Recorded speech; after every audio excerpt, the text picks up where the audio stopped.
me chillin' and you will hear about the eliminating of the negative and an accent on a positive. Gather round me, children, if you're willing, and sit tight while I start reviewing Test, the test. attitude of doing Is this thing on? right. Oh, yes, it is. Ladies and gentlemen, welcome to the podcast, The Joyful Frugalista. And now here's your host, Sarina Bird and friends.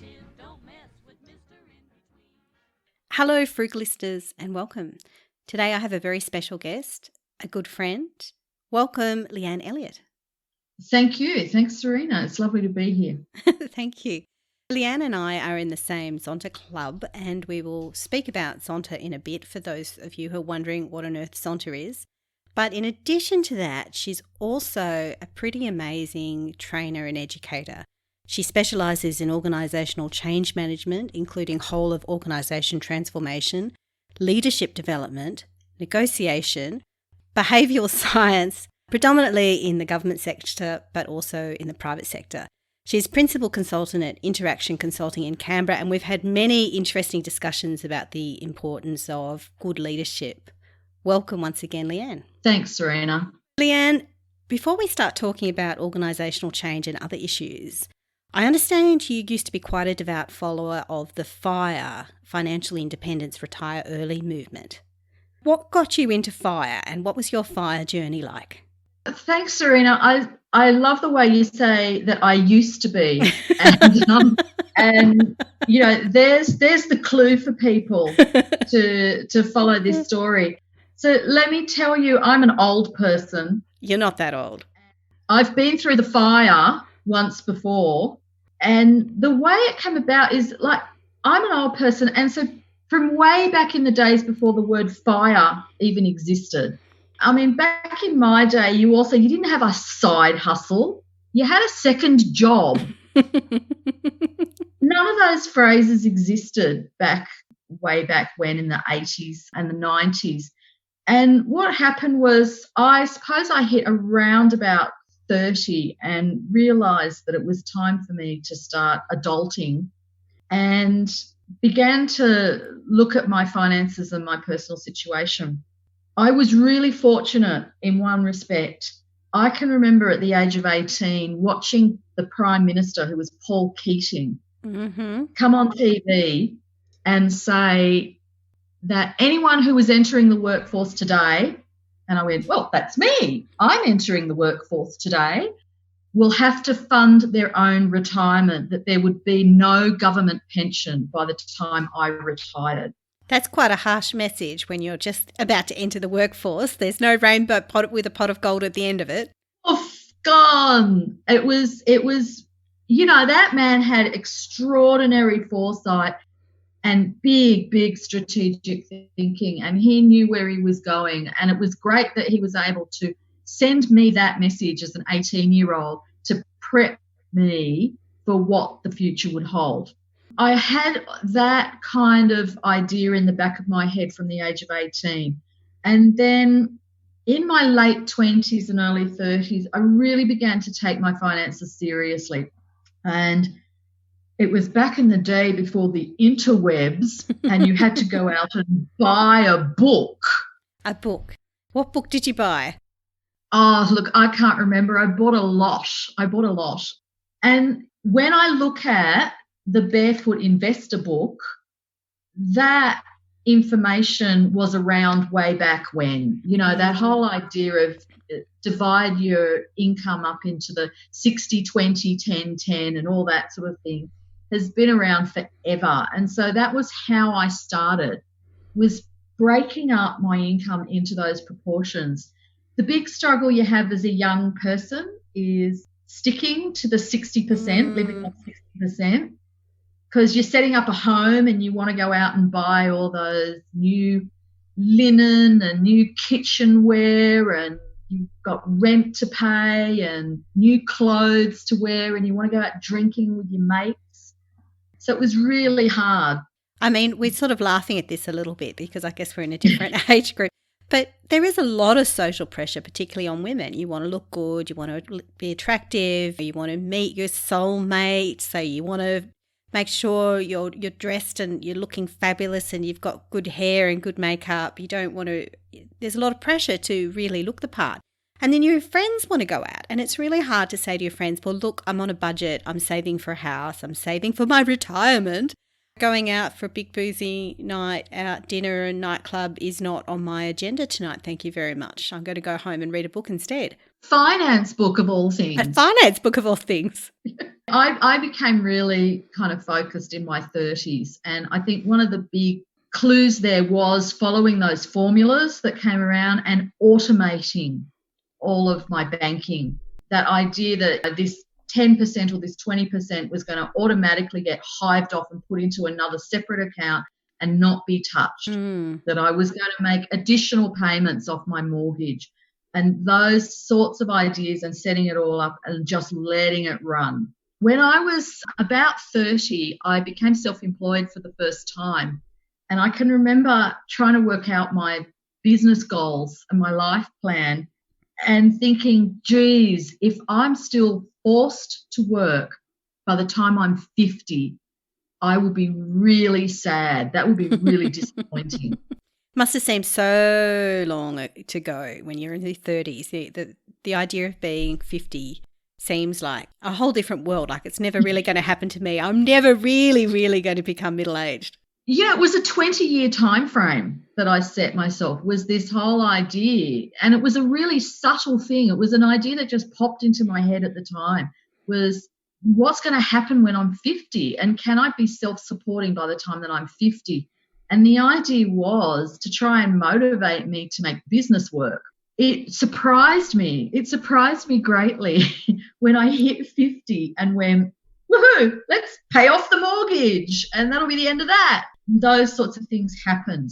Look, I just followed the financial advice, to be really blunt, and that was what got me to that point. And I hit 50, I paid off the mortgage and had free housing, which is a huge bonus. Isn't it? Absolutely massive. And of course, by the time I hit 50, I owned all the things that you're supposed to own. I had good furniture, I had all the kitchen stuff, I owned a car outright and all those sorts of things as well. You're 50, you are mortgage free, you're car loan free, you're otherwise debt free. And did you retire at that point? I kind of did, yeah. I had a good savings level, a good cash savings level. I had about a year's salary in the bank. I was a public servant at the time. Malcolm Turnbull and John Lloyd conducted what I like to call the great executive level purge of 2016. Mm-hmm. I thought this might be the time after 15-year stint in the public service to accept one of their delightful redundancy packages. I am so envious. They weren't around when I was looking at going. They can be very lucrative if you know how to get one. Yeah, so I took one of their redundancy packages, went home to sit on my couch and looked at my finances and went, wow, I've hit 50 and it's time for me to be financially independent. I've got enough set up and enough money and income coming in off the money to give me a really basic safety net in place. So then it came down to I'm actually now independent enough to choose what I want to do with the rest of my life. How did that feel? You're 50, you've achieved your goal. Not only have you paid everything off, but you've got a redundancy to boot, you've got a year's worth of saving, plus this extra cash splash. How did it feel? That's a really good question. It's hard to say. A lot of relief, a huge relief.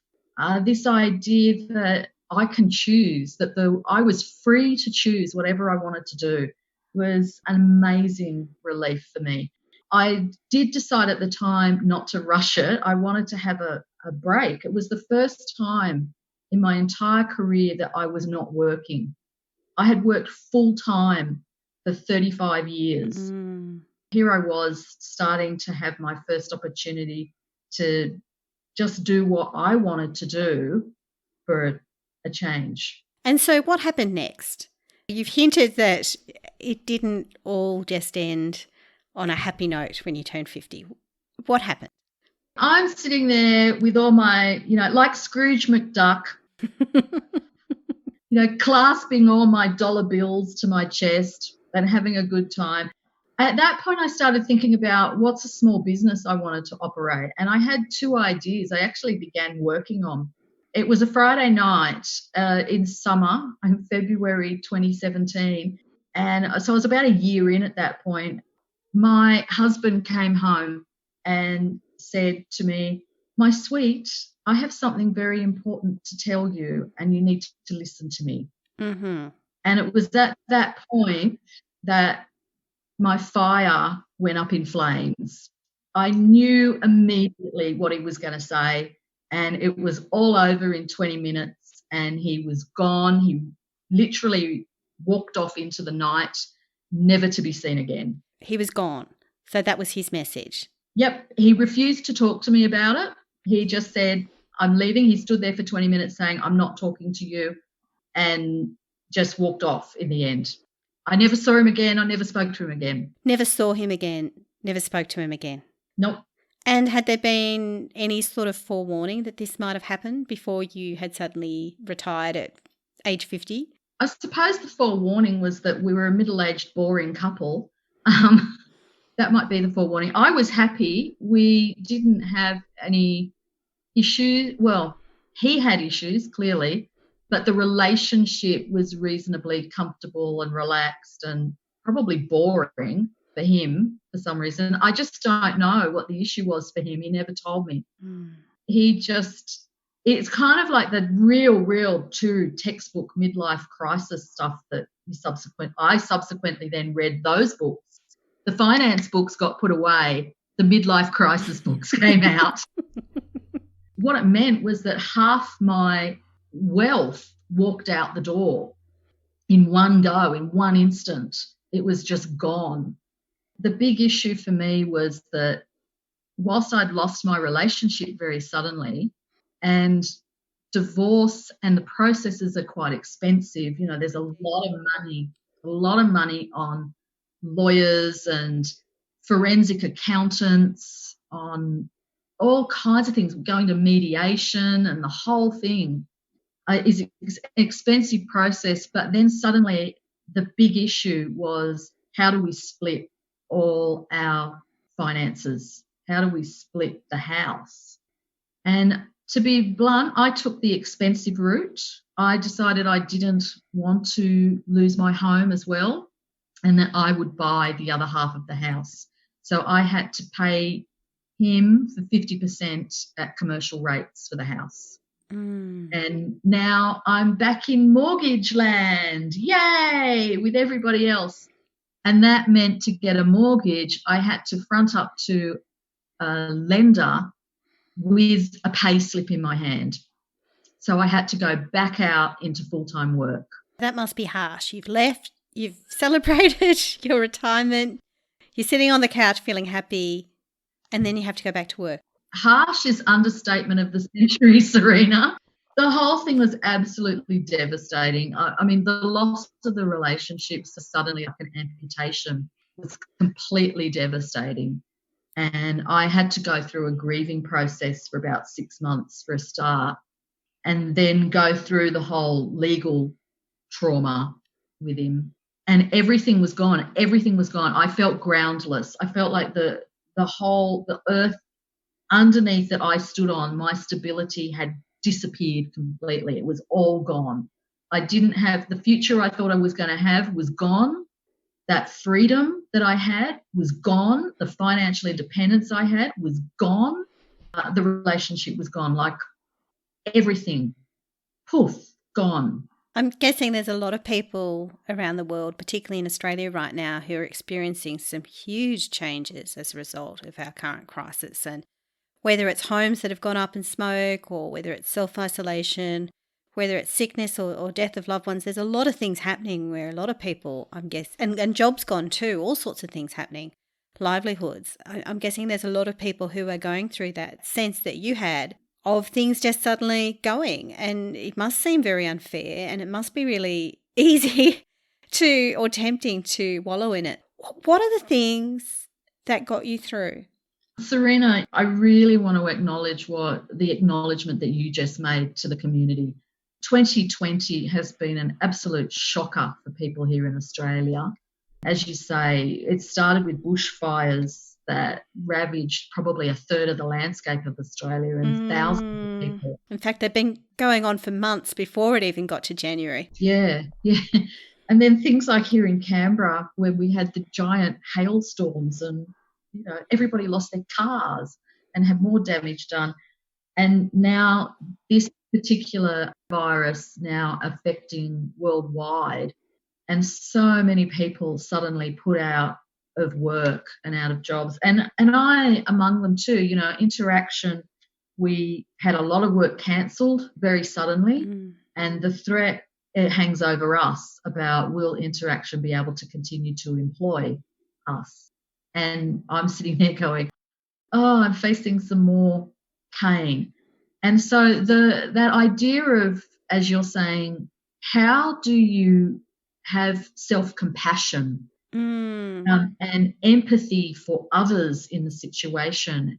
Can you bring forward your spirit of generosity and kindness? Can you collaborate with others to work together for mutually beneficial outcomes? For me, having had gone through a really practical experience of building my own resilience just 2 years ago, and let me acknowledge there's many people who've also had very similar stories to me. According to the University of Melbourne a couple of years ago, about 25% of our divorces end up with this abandonment process, really. So I'm not alone. There's a lot of people out there who have this happen. And then it's on top of the virus as well, which is frightening people. For me, at that time, I did turn quite heavily to Buddhist psychology because those guys, geez, they know how to do suffering really well. Well, it's the basis. It's the basis of everything. Everything begins with human suffering. They know how to manage suffering really well. They don't have that American rah, you've got to be happy, you've got to check. They don't have that at all. What they have is a very pragmatic, realistic view of, you're in this really sucky place right now, and what you need to do is have compassion for yourself, look after yourself, let the emotions flow past you, through you, like a weather change. It's a storm and it's going to go past. So there's a lot of mental models and mindsets. Sarina, if I could step backwards for a second, at the time when I entered the grieving process back in 2017, one of my closest friends said to me something that was so important. And she said, Leanne, you're going to have to go climb a mountain now. A mountain. She said, it's going to be like climbing a mountain for a while, but you've got a head start on most people because you're already trained. You've already got all the tools and the techniques and the skills. And so now you've got to use them on yourself. And she was right. We now are seeing the neuroscience of how our amygdala and our hippocampus, who want to keep us safe, but when you see a threat, they get triggered and they release a lot of cortisol and adrenaline, which is not helpful. Not when you can't go out and fight a bear or anything. You just got to stay inside. We're not going out and fighting bears anymore, right? We're sitting in an office in front of a computer screen going tappy, tappy, tap, but we still have the same level of emotional intensity. Learning to do deep diaphragmatic breathing, which shifts your hippocampus into releasing dopamine and serotonin. It calms down your body and calms down your system. And once your system's calm again, you then get access once again to the functional portion of your prefrontal cortex, and you can start making sane decisions about what am I going to do about a job? What am I going to do about my budget? What am I going to do about my mortgage? And those questions that people are having to ask themselves right now. I would say get on the internet, look up selfcompassion.org. understand that it's not, how can I put this, that there's practical, tangible skills that help you to keep your brain feeling safe, and then you can make clear, precise, resourceful decisions about your job and your finances and your family and the life that you want to live. It's so easy to have your brain go running away, going tick, tick, tick, tick, tick, tick, tick. I find this myself at the moment. I'm thankful that we're actually in a very good financial position and I shouldn't worry. But still, my brain starts racing going, oh no, I've had 13 Airbnb cancellations. I'll never be able to run an Airbnb again. I'll have to take out another mortgage. I'll default on the mortgage and the bank will do that. And my credit rating will be over. And I've, quit my job to start a new business and I won't be able to do that right now because the economy's so bad. And there's all this talk about pay cuts for public servants and that'll kick in for hubby and actually none of those worries are actually real in a real way. Airbnb's been affected, but there's always up and downs with anything. And in fact, we've been wanting to have a vacancy for a while so we can get in and do some renos. So that might actually be an opportunity. But it's really hard to make any kind of decisions that are rational in any way, shape or form when your mind's racing like this. I'm finding that my daily walk of a morning is what gets me through right now. Oh, nice. I like it. Yeah. You reminded me of Mark Twain, who said he'd lived through some of the most horrific personal catastrophes, none of which were actually real. And that's one of those beautiful things to realise, that to help your brain be your servant, not your master, that the inner dialogue, it's real, it's there, but it's a hallucination. It's all fake. It's not real. It's happening, but it's not the truth. Let's talk about this rather than on a micro level, but on a macro level. With a lot of organisations going through huge change right now, laying off staff or at least having people stood down, small businesses unsure of themselves. Yeah. What kind of leadership do we need to help businesses? What kind of leadership do people in senior positions need to be showing? Yeah, I've taken a haircut on my salary. We've had to reduce salaries during this period, like most small businesses have in Canberra, even large private businesses. And in many ways, we're lucky we weren't stood down. The leadership does come in two forms. It needs to have that calmness, to have the clarity of vision, to be able to make those decisions quite soundly and calmly about the finances, about the staffing structures, about what parts of the business can be rescued or run during this period, what parts of the business cannot be run during this period. And at the same time, there's that calmness and that clarity also needs to carry forward into interpersonal relationships. Not being a Pollyanna and going, oh, everything's going to be really great and we'll be fine and we're all tough and we're all strong and that rah-rah. Having some of that realisation and acknowledging how tough it is. Being able to say your emotions and saying, I'm really upset just like you. I really want this business to be successful. It's really hard to let staff go and it's upsetting. And being able to actually name the emotions as well. It helps people to acknowledge the emotions for themselves, and then the emotions don't get acted out. That's a big thing, isn't it? Because often, there was something I was really angry about and I couldn't work out why I was angry about it. I was disproportionately angry about it and annoyed. So being able to name that I was angry about it and then do a deep dive in terms of why I was angry was really helpful, because now I know why I'm angry about it and it's not what I thought. Yeah, they rarely are what we think. Remember those inner dialogues? They're real, but they're fake. They're not true, because people look to the leader for signals, for cues. People look to the bosses to give that guidance. When they look up at the boss, they've got all these expectations and beliefs about what a leader is supposed to be doing. What the leader does sets the emotional tone of the business. It sets off, are people going to be productively responsive or are they going to be chaotically reactive? That emotional state of the leader is catching. It's very catching. It will flood the system. I remember in the military they used to say that a leader should never run, an officer should never run because it scares the troops. But there is some truth in that. When your leader looks calm, is honest with good communication about what's happening, but also doesn't appear flustered, like we've got this under control, is a positive message. It helps to ride it through.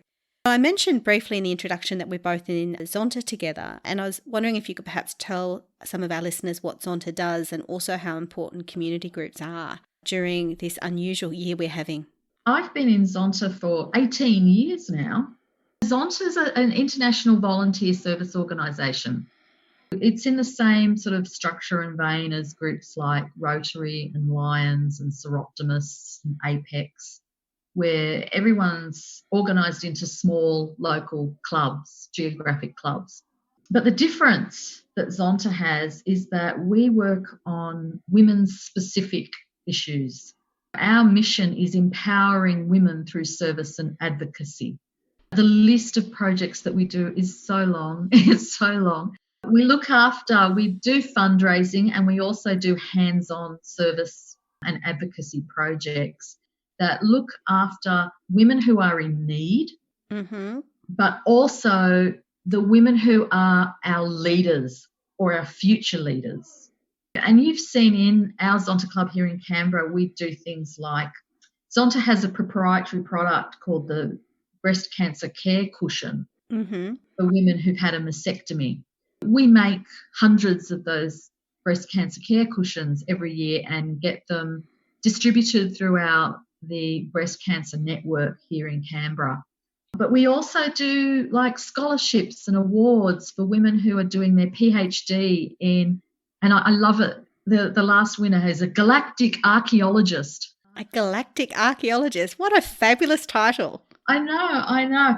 And the other, we've got one, our current president in the club has her PhD in physics and cosmology, and she studied the movement of galaxies and how they merge or separate from each other. It's way beyond anything I could ever imagine. I do not understand the physics that are involved in that, the mental conception abilities you have to have for that. The only thing I can remember is that the movement of galaxies creates a thing called galactic wind, which is something that I'm sure I suffer from time to time. Leanne, finally, one last question. Do you have a Frugalista tip for us today?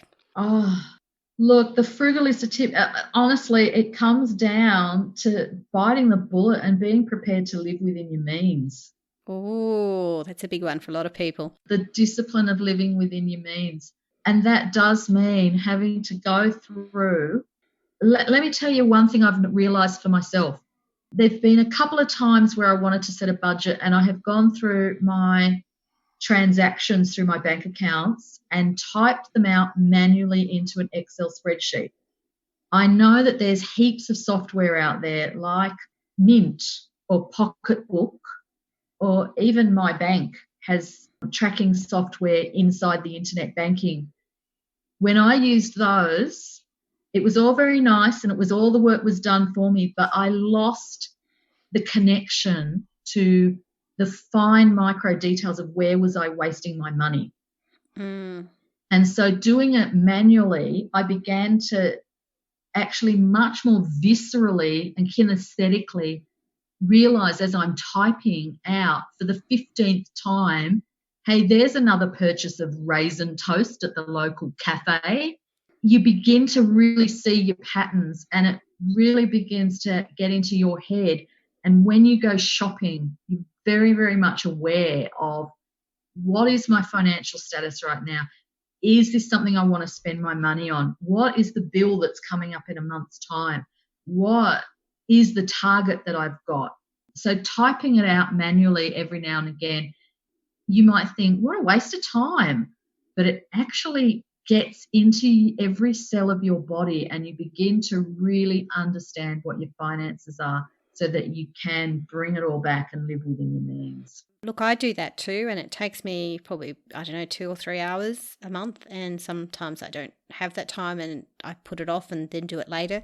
But the times I do it, it's huge because I pick up funny things. Like I pick up things where, I've signed up for a free trial and I've forgotten to cancel it, or which is a big one, or just sort of looking at things and going, why am I paying for this? Why, we don't need this, or can we do this a different way? Or looking at how much we've eaten out a particular month and going, okay, well, next month will be a little bit more spendthrift. So thank you for that.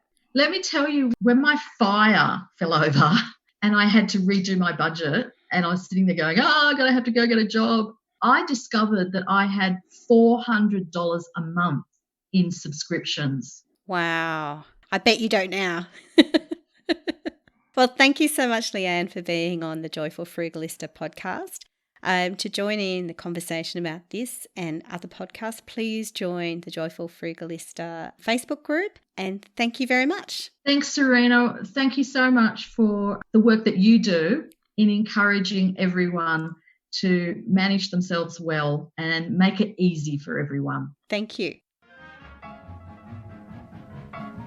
Oh, listen to me, chillin', Anna. You've been listening to the Joyful Frugalista with Sarina Bird. She actually likes everybody. And of course, sound has been by Neil Hadley. And myself, I'm Joseph McGrail Bateup. You gotta accentuate the positive, eliminate the negative, latch on to the affirmative, don't mess with Mr. In Between.